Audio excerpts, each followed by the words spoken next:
Good morning. Today I want to share Luke 23, verse 34, which says, "But Jesus was saying, 'Father, forgive them, for they do not know what they are doing.'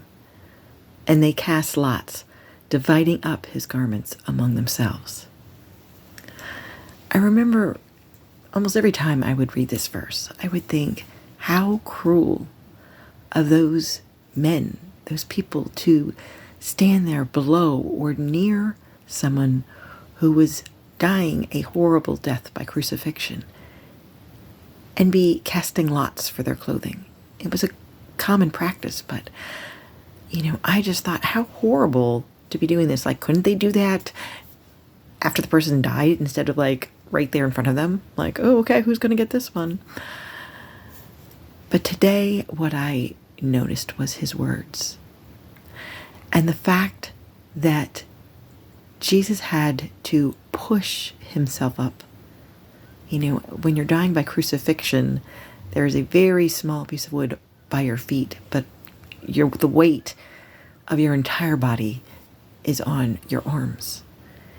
And you die by suffocation because you can't push yourself up to get a breath. But in order for him to speak, he couldn't just be hanging there. You had to push with your legs, scraping your back against that cross, getting splinters and tearing even more of your back to push yourself up in order to take a breath or to speak. And Jesus went through even more pain to do that so he could speak, "Father, forgive them." He was forgiving those men who were casting lots. He was asking for forgiveness for those who had nailed him to that cross.